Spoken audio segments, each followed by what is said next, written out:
Yeah, you can see there. It's got some small WWE, small WWE news and big TNA news.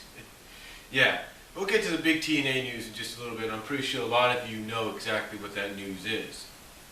But let's talk about some small, but some very interesting WWE news that has come out over the past few hours, past 24, 48 hours, if not the past week.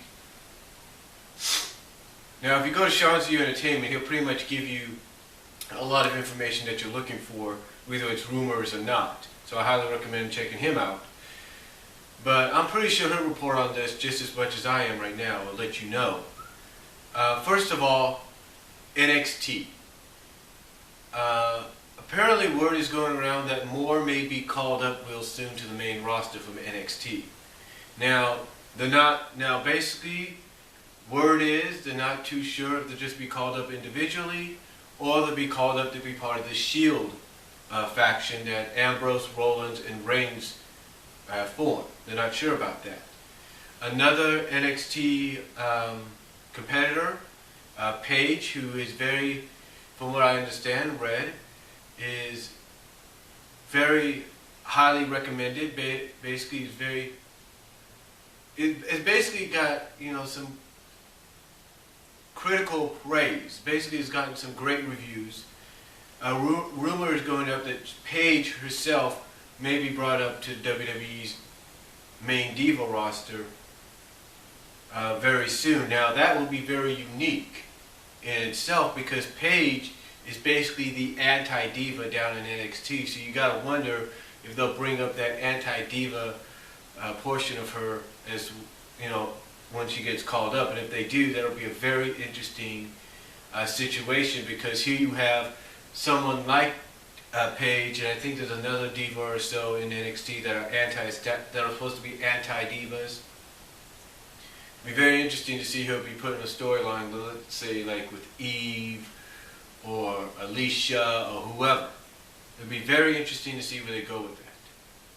So, yeah, apparently that's what's going on with NXT. Some going on with NXT as far as being elevated up, having your status elevated up to the main roster. But speaking of NXT, unfortunately, we're not 100% sure about this just yet until we get an official confirmation. But unfortunately, it may seem that Kenneth Cameron, one half of the Ascension in NXT, a tag team that, in my honest opinion, has or could have had, and I'll get into that in a second, the potential that when they got called up could really, really set foot and really make a statement in the tag team division right off the bat. Apparently, Kenneth Cameron, over the Thanksgiving holiday last week, mostly Thanksgiving itself, was arrested for intoxication and battery. Now, he was released on $5,100 bail, basically $5,000, $100, $5,000, and $5,100 bail, basically $5,100. The $5,000 apparently was for battery, the $100 was for the intoxication. Now, according to his records, it's not the first time that he's been arrested. The first time before that was back in January of last year, 2011, for a DUI. Now, the reason I said that the Ascension would have been a great would have been a great addition, would have been able to make a great mark and set, a real statement in the tag team division, is because apparently Kenneth Cameron's profile has been removed from the NXT page, off the NXT roster. So apparently it's being speculated, nothing official yet, but it's being speculated that Kenneth Cameron might have been released due to the situation last week. But you would think that if that was the case, they would have done that already. But, this is the first time I've heard about it. I'm sure a lot of you have heard about it for the first time. I'm sure Sean of Sean's U Entertainment's going to report on it. But yeah, apparently Kenneth Cameron might have been, nothing official yet, might have been released. Now, the removal Now, let's not forget the removal sometimes of somebody's status on a roster, whether it's NXT, SmackDown, or Raw, sometimes could be a technicality. Like maybe they didn't mean to do it. Maybe somebody jumped the gun before they were told anything. So again, we're nothing official yet. Nothing official yet, but if he has been released, either they got to find someone else to be part of the extension, or they're just going to have the other guy, I can't think of his name right now, go up as a singles competitor.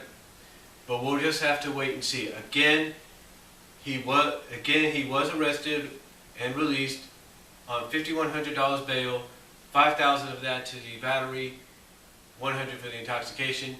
But we don't know anything just yet as far as his future with WWE is concerned. But I think if he's still around, it might have been a technicality, in my honest opinion. If he's still part of the roster, it might have been a technicality because, let's face it, the Ascension is one of the hottest things going in NXT right now and could definitely, prove to be a force to be reckoned with if booked right on the main roster in the tag team division. But if he is gone and they do end up giving the other guy another partner, it wouldn't be the first time somebody has been given different partners. I mean, let's take a look at Shelton Benjamin. When he and Charlie Haas got called up, they had never once, as far as I knew, had been a tag team before that. They had never once been a tag team before that. And now look, they've become a great tag team in wrestling, but they've never been a tag team before they were officially called up to WWE. I could be wrong. But anyway, that's the WWE news as far as NXT goes. Now as far as the main roster goes, apparently something that's been getting some a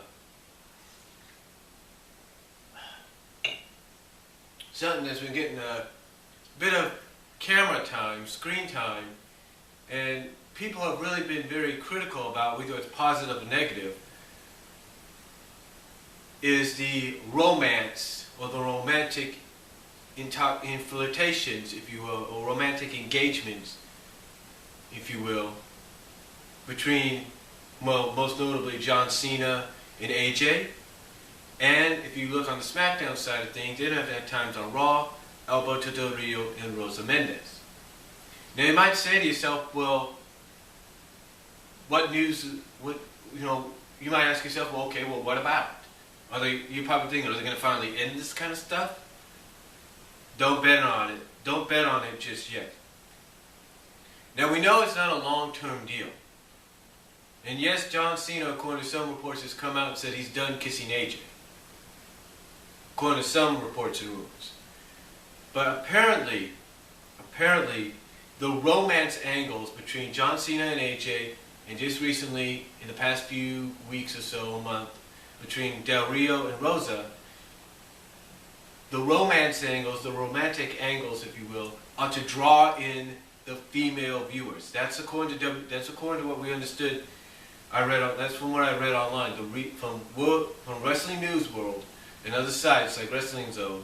Apparently, the reason for these romantic angles between Cena, AJ, Del Rio, and Mendes is to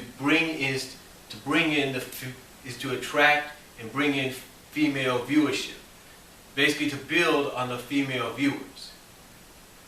Now, I know you might say to yourself, well, that's ridiculous. They have female viewers. They don't need to continuously build on it. They have a female fan base. Yeah, but you got to realize, you got some members of creative that used to be writers for soap operas. So they pretty much figure, hey, the only way you can get more of a female audience in is to do a romance angle, do one or two romantic angles or infiltrations. And that's basically why, like I say, you have Cena and AJ. That's why you have Del Rio and Mendes.